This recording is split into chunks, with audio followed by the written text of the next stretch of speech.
तुम रो मत, जो होना था हो गया। अब तुम आगे की सोचो। क्यों ना तुम महाराज के पास जाकर उनसे मदद मांगो, महाराज तुम्हारी मदद जरूर करेंगे। भोला उदास होकर अपने घर जाता है और घर के आंगन में खड़ा होकर रोने लगता है। भोला बेटा, तू रो क्यों रहा है? सब ठीक तो है ना? भोला फूलबंती को सारी बात बताता है। हे ईश्वर, तू मेरे बेटे की कैसे परीक्षा ले रहा है? हमारे जीवन में पहले ही इतने दुख है, ऊपर से ये नया दुख। अगली सुबह फूलबंती भोला से कहती है, भोला बेटा, अब तो क्या करेगा? तेरी सारी फसलें तो खराब हो गई हैं। अब घर का खर्च कैसे चलेगा? घर में खाने को कुछ भी नहीं है।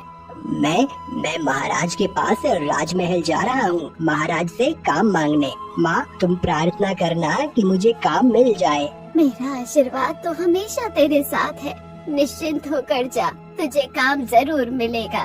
मैं चलता हूँ माँ, अपना ख्याल रखना।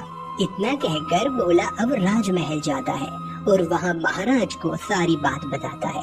ये तो बहुत बुरा हुआ। महाराज, आप मुझे कोई काम दे दीजिए ताकि मैं अपने घर का खर्च चला सकूं। आपकी बड़ी कृपा होगी। भोला, तुम खेतों का काम अच्छी तरह जानते हो, इसलिए आज से तुम मेरे खेतों का काम करोगे, और अगर तुम्हारा काम मुझे पसंद आया तो मैं तुम्हें जमीन का एक टुकड़ा दे दूंगा। ठीक है महाराज, आपका बहुत बहुत शुक्रिया। मैं अपना काम पूरी लगन और मेहनत से करूंगा। मुझे तुमसे यही उम्मीद है। अगले दिन से भोला पूरी मेहनत और ईमानदारी के साथ राजा के खेतों में काम करने लगता है। इसी तरह दिन गुजरते हैं। अचानक एक दिन खेतों में काम करते हुए भोला को एक आवाज सुनाई देती है। बचाओ, कोई मुझे बचाओ। अरे, यह आवाज कहाँ से आ रही है? लगता है आवाज उस पेड़ से आ रही है। मुझे पास जाकर देखना चाहिए। भोला पास जाकर देखता है तो उसी पेड़ की जड़ों में फंसी एक छोटी सी परी नजर आती है।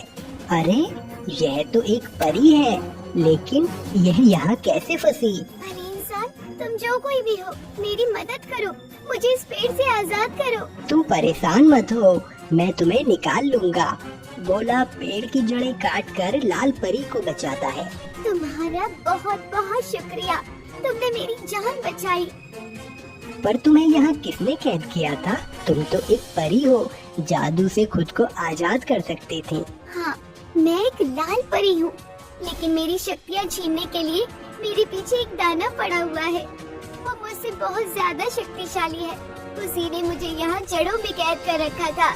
अच्छा, तो यह बात है। अब तो तुम आजाद हो गई हो। अब तुम आराम से अपनी जिंदगी जियो। हाँ, और ये सब सिर्फ तुम्हारे कारण हुआ है। अब मैं चलती हूँ, मुझे अब अपने घर पहुँचना है। तुम्हें जब भी मेरी जरूरत हो, आंखें बंद करके मुझे 3 बार पुकार लेना, मैं आ जाऊंगी। ठीक है लाल परी, अपना ख्याल रखना और उस दानव से बचकर रहना। अगले दिन भोला खेतों की तरफ काम करने जा ही रहा था कि अचानक उसे नदी के किनारे एक कबूतर मिलता है जो काफी जख्मी हालत में होता है। अरे, तुम कौन हो और तुम्हारा यह हाल किसने किया? तुम्हारे शरीर से तो काफी खून निकल रहा है। मेरा नाम जाबाज कबूतर है और मेरा ये हाल तीर लगने से हुआ है। कृपया मेरी मदद करो, वरना मैं मर जाऊंगा। हाँ हाँ, तुम मेरे साथ मेरे घर चलो, वहाँ मैं तुम्हारी देखभाल अच्छे से करूँगा।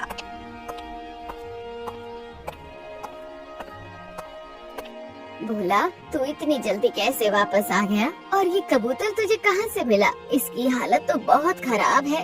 हाँ माँ, इसलिए मैं इसे घर ले आया। यहाँ मैं इसकी अच्छी तरह देखभाल कर सकूँगा।